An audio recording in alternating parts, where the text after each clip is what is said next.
Hey English 102 students, welcome to week 14 and welcome to almost the end of your semester. We have just a couple of weeks left before you head into the final version of your research project for this class, and in the next couple of weeks we're going to be preparing for that.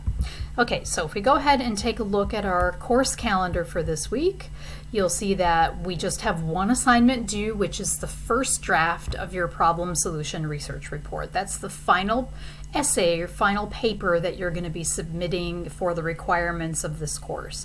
And this is the project you've been working towards the entire semester. So the annotated bibliography you recently submitted, it was basically a collection of all the sources or your best sources that you have up to this point. So you have them all prepared and ready to go. Those are the ones you're most likely going to be using in your final problem solution research report, and you're still free to do research even up to the very last moment that you submit your project in finals week. So the bibliography is just meant to give you lots of good sources to choose from, but don't be afraid to keep on adding if you feel like you want to add other information to your project.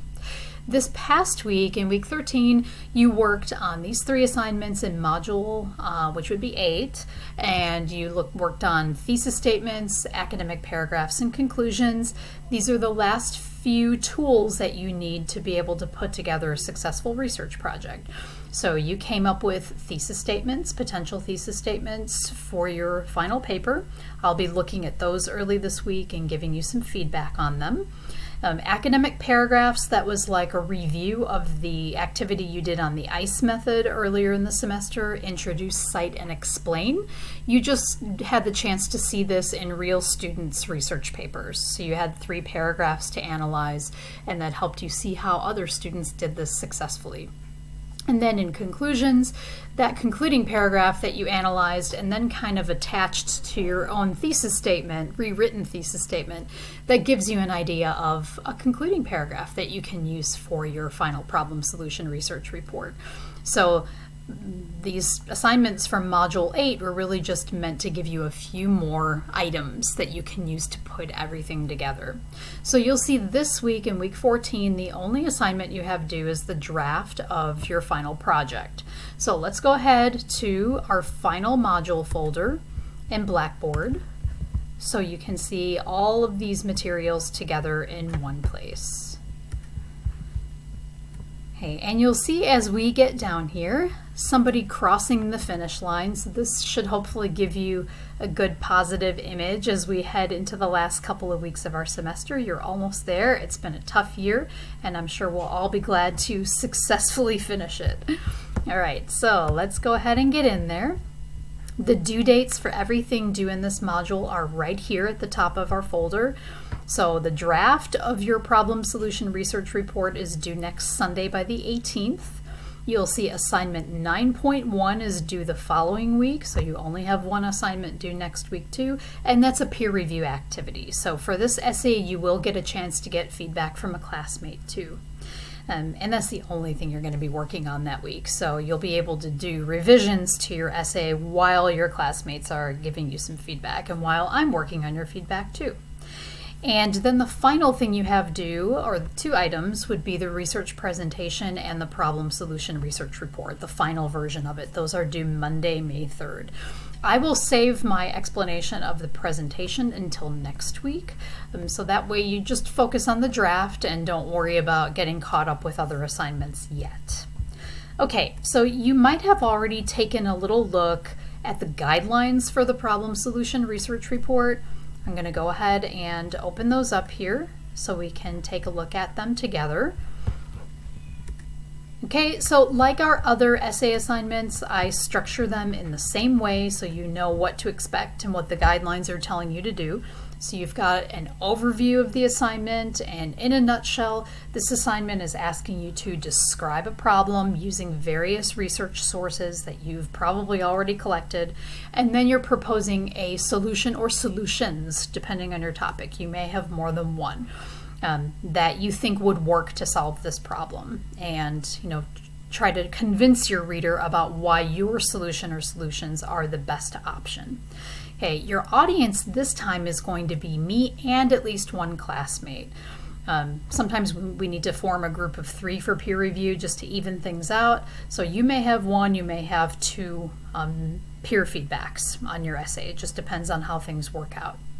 Okay, the purpose, as I already mentioned, is to define a problem, propose a solution to it, and convince readers that your proposed solution or solutions will solve that problem. Okay, so getting started in pre-writing, there are some pre-writing questions here that might help you kind of brainstorm some topics to include in the first section of your paper, like some examples of the problem, why it's a problem, give a couple of reasons. Don't forget to bring in evidence. You saw all this in the academic paragraphs that you analyzed last week. Okay, there's a claim at the beginning of the sentence. There are reasons explaining that claim, evidence to back it up, and then an explanation of that evidence. Okay, so how does the problem affect you and others? What might happen because of it? How can we solve it? What might get in the way of solving that problem? And why do we need to care about it? So those are some questions you can ask yourself as you start getting or putting the pieces of your essay together. I've given you here also an outline, a sample outline that you can follow. So you have an introduction section that has an attention getter, background information, thesis statement. You've already written a working thesis statement, so you've already got a great foundation for your introduction paragraph. And like I said, I will be giving you some feedback on that so you can even tweak it before you put it into your draft. If you want to keep your thesis the way it is for now, or you don't see my feedback right away as you're working on your draft, that's okay. You'll still have time to revise it before the final version. The second section would be the causes of the problem. So, a discussion of contributing and significant causes of this problem. You might want to include data, maybe case histories, examples, statistics, authoritative quotations. Who is benefiting from the situation, any national or international policies that contribute to the problem. This, of course, depends on your topic. This won't apply to everybody. Who is contributing to the problem by not taking steps to stop it? Okay, so these are all just possible questions and ideas that might contribute to this section of your paper. Okay, the effects of the problem. So what happens because of that problem? Okay, so let's say I know a few of you are writing about mental toughness in sports. So if coaches are not addressing that issue with the athletes that they're coaching in practices or tournaments, what would be the effects of that problem? They may not play their sport as well, or they might give up, or they might quit, and they might stop loving it, So we can take the structure and apply it to different kinds of problems. Oops. Let's get our document back there. In that section, the last section before your conclusion would be solutions to the problem. This is probably going to be longer than the other parts because here is where you're telling your reader what we need to do about it. And I would suggest having more than one solution in mind. Okay, so in this section, you're probably gonna, in your first paragraph or your first sentence, tell the reader what your solution is, then give the reasons for that solution, bring in evidence that supports you proposing that solution. It could be evidence from an outside source like data, statistics, or real-life example. It could even be your own personal experience or your own reasoning that supports that. A counter-argument or refutation. This is going to be people who don't necessarily agree with your solution to the problem. That's the counter-argument. And someone's always going to disagree with a certain solution to a problem. The refutation would be your argument back against that. Why is your solution still a good one? And then finally, in your conclusion, okay, so what did you draw from your research? The conclusion that will serve you best is the one that briefly pulls together the main points of your essay and reinforces your controlling idea or thesis. This is what you did in assignment 8.3. So you're restating your thesis, kind of reminding your readers about why they should care about this issue and reminding them of what they might need to do to address it themselves. Okay, so I hope that gives you a good overview of how to structure this essay. Keep in mind there are also a couple of sample essays in this same area in the final module folder. You've got a sample essay in MLA style and one in APA style. So if we take a look at the MLA sample, we see this one is about an educational topic. This is a student who wrote an essay about taking high stakes testing out of education, and that we should learn through the mastery method rather than being tested on everything all the time. And it's a pretty interesting paper, I think. So her thesis is that the modern assessment system has taught many students that their intelligence is based on a letter grade. However, educators can remedy this by implementing a mastery assessment system and teaching students the importance of truly learning to a level of mastery, not a test grade. So you can see the first part of her thesis is stating the problem, the modern assessment system. The second part, which she signals with the transition, however, educators can do something about this by implementing a mastery assessment system. It's different than earning letter grades. So you can see the problem and you can see her proposal for a solution there. Make sure you're looking carefully at the format of the paper that you're looking at. So this one is set up in MLA style. And at the end, you're going to see a works cited page with all the citations in the correct format. So if you're looking for some citation formats, you've got lots of examples right here. Okay, then going back, you'll see there's also a sample paper in APA style. This one is one that I actually found online, and I thought it was a useful one because it labels everything.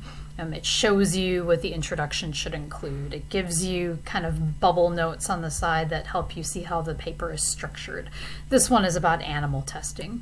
And as you'll see when you go through it, okay, you've got your references page here at the end. The only thing I'm noticing about this paper, however, it's a great example, but it is in the the APA 6 format. You no longer need the running head up here on top. So this one is a slightly older set of rules. It doesn't include the cover page either. So this one is a good example to look at in terms of the structure of the paper and how the paper uses in-text citations. But as far as setting up your paper, you should use the cover page format that you've been using up to now and eliminate the running head. Other than that, the citations are not super different, and I'll give you feedback on correcting them if necessary. Okay. So I think that, let's get back to the right page there. That should be really everything. Oh, no, there's one other thing I need to mention to you.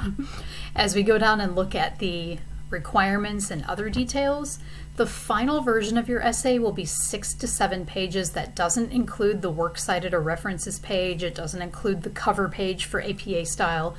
Use a standard font like Times New Roman. It should be in 12-point font, and make sure you're using a consistent style. So don't mix MLA and APA style throughout your paper. Don't use different fonts. It takes away from the professional appearance of your final product. Okay, as far as the draft is concerned, you do not have to submit 6 to 7 pages for the draft unless you want to. If you are, set on getting things done and working ahead and you want to be ahead of schedule for finals week, you're more than welcome to do the entire paper at this time. You'll get feedback on the entire paper from me and from your classmate. For the draft, however, the only requirement I have is that the first draft must be at least half of the required final length, so you need at least 3 pages in your draft to earn full homework points. And I really want you to include your works cited or references page. So as it tells you here, the final version must include that. So you're going to need to include that last page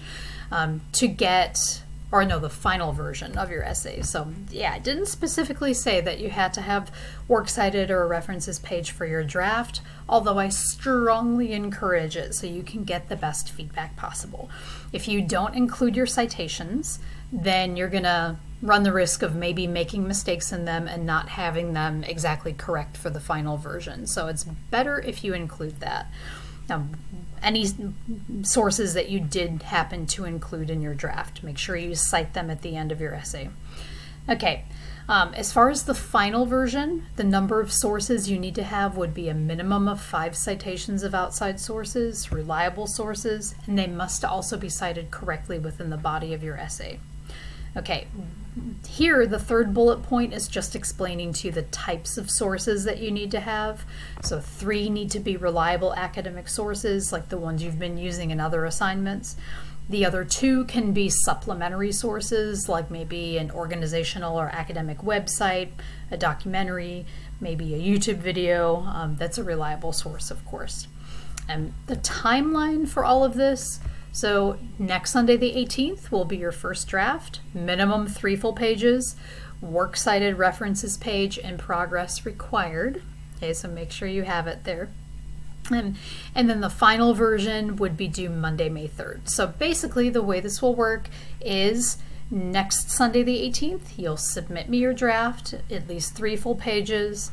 The week in between, that would be the 25th, I believe, you're going to be getting feedback from a peer or peers, feedback from me. You're going to take all that feedback and then come up with a final version of your essay and a presentation that you'll be submitting on Monday, May 3rd.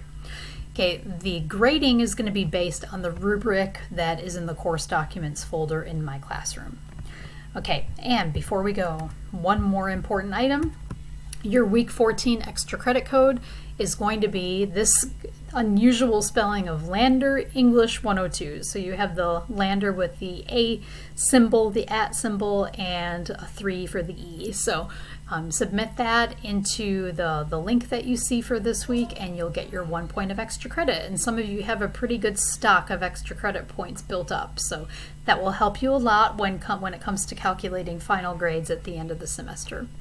Okay, so that's everything for this week. Next week, we'll talk a little bit more about assignment 9.1 and also about the final presentation that you'll be recording in maybe a PowerPoint presentation or a Prezi or something like that. You can go ahead and read through the requirements for that in the final module folder, and I'll explain more about it next week.